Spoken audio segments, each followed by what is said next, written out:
What's up everybody? Today's video is a highly valuable one, especially for you guys who want to make more money in live poker.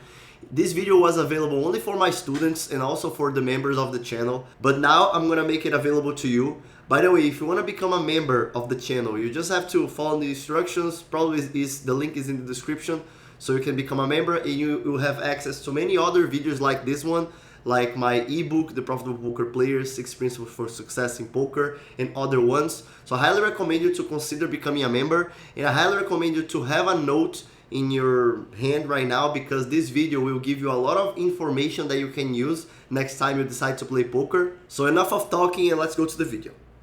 What's up everybody, I hope you're doing well, and in today's video I got a gift for you. I'm gonna tell you what would be my complete strategy to beat low stakes games in the United States. So any 1-2, 1-3, 2-3, the cheapest game in the casino, I'm gonna tell you what would be my strategy to beat those games so you can have a better results in your game. And here you go. The first thing I would do is I would choose the best game I could find. So let's say I live in Los Angeles and I want to find the best game I could find in Los Angeles. I would most likely find a game that I can buy in deep and that the rake is reasonable. So most likely it would be a 2-3 no limit hold'em with max buy of 500 or 400 that I would choose. I would choose the biggest game I could. So for example, in Texas that the games are deeper, I would choose a very deep game. I would also look at my bankroll. Let's say I have $5,000 bankroll that many of you probably have something like that. I would play with $500 buying or $400 buying. So $5,000 would give me at least 10 buy-ins. That's what I do. So I would choose the best game I could find and I would buy in for the max. That's the second step. I would choose the best game I could find and I would buy in for the max so I could play deep stack, because my post-flop game is better than the people on the average in the low stakes games. And remind yourself one thing, guys. This is the cheapest game in the casino. So in the cheapest game in the casino, there will be very bad players that are there only to have fun, only to gamble, and that's great for the game and that's great for you because you will have an edge over those players and you're gonna have a big win rate over those players. So that's even more important for you to have a deep stack so you can maximize your profits over those people.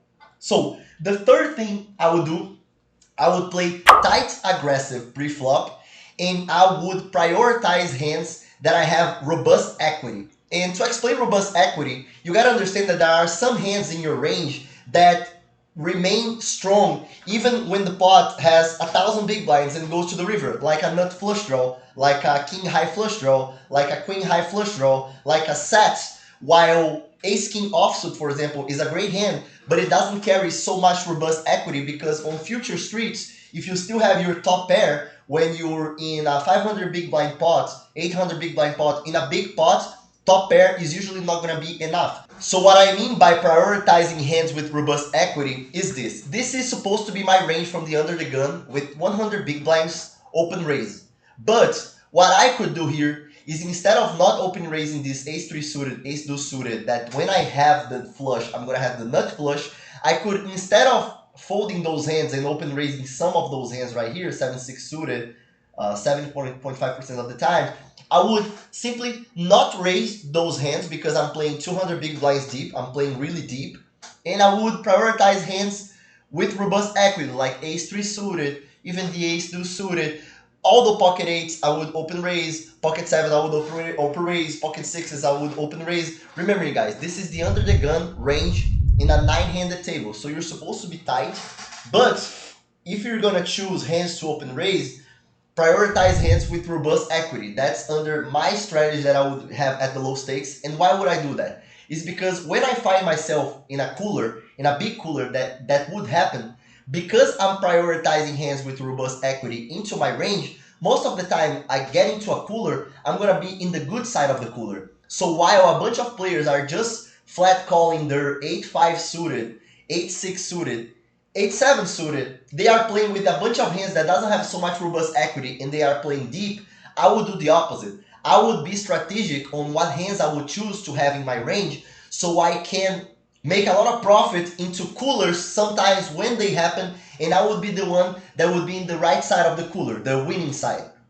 Another thing I would do with my pre-flop strategy, we only covered pre-flop so far, but we're gonna go to post-flop. But in my pre-flop strategy, I would more often than not have a 3-bet or fold strategy or open raise. So here under the gun, I'm gonna open raise. But let's say someone open raises. If someone open raises and I'm in the under the gun +1, low jack, high jack, cutoff, small blind, I will 3-bet or fold. So I'm gonna have kind of this range right here.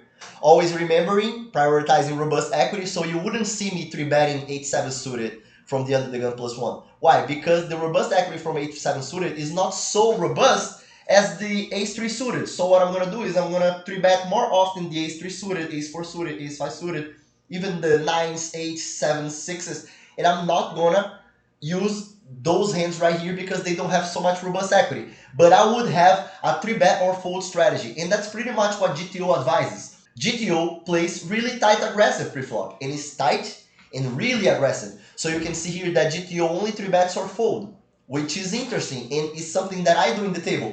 And the reason why I would do more often in the games that I chosen is because those games, they don't charge rake preflop. So when I 3-bet preflop, someone open raises, I 3-bet, everybody folds, I'm gonna win the whole pot without paying rake. So that's gonna bring a better result to my win rate. So that's partly a reason why I would 3-bet or fold, and the other reason is because when I 3-bet or fold, when I 3-bet, my range is gonna be strong, and it's gonna usually be stronger than the range from the guy that open raise. And by having a stronger range, it makes my life easier post-flop to represent a good hand, or to extract maximal value with a hand that I actually have when I go to the post flop, because a big part of your income, of your winnings in poker, are going to be from post flop, and another part is going to be from pre-flop. We are covering the pre-flop part strategy, but we're going to go through the post flop. But your post flop game is very connected to your pre-flop strategy. Like, what hands are you deciding to play from each position? So what is your perceived range in terms of what comes in the flop? That comes range advantage, nut advantage, that we're gonna talk about it on later streets. Now, the last thing about my pre-flop strategy is that I know my range. For example, you're seeing the under the gun +1 range versus open raise from under the gun. So this is it. But I would deviate my range depending on what players I'm playing against. The better are the players, the less often I'm gonna play versus him. And the worse are the players, the more often I'm gonna play versus them. So let's say I'm in the hijack here. Everybody folds to me. Let's say everybody folds to me in the hijack. And this is supposed to be kind of my range from the hijack. So I'm supposed to open raise 21.2% of the hands. I would normally in a 1-2, 1-3, 2-3 table open raise around 26, 27% of my range. So I would open raise all the 5s, all the 4s, all the 3s, more deuces, but I would open raise more often. But let's say I'm in the hijack and big blind is a very bad player. Let's say big blind is a very bad player who is going to overcall me, who is going to play really bad post flop. So what I'm going to tend to do, I'm going to tend to want to play more hands versus this guy. So instead of having a 21.2% range from the hijack, what I can do is I can decide to open raise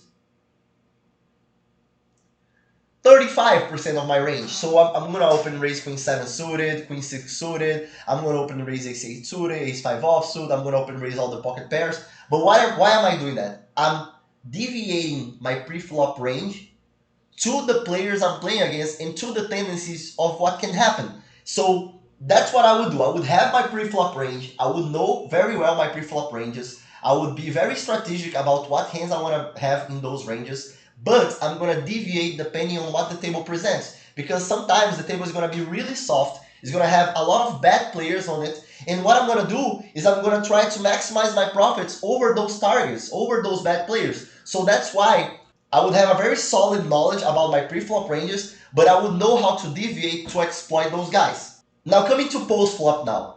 The thing that you need to have the biggest win rate you can at low stakes like 1-2, 1-3, 2-3, you need to have fundamentals. But the most important, in my opinion, for you to have a very big win rate is for you to be good at exploiting others, at adapting to their play. So one thing I would have in my strategy, I would always try to be really aware of what is the level of thought of my opponent.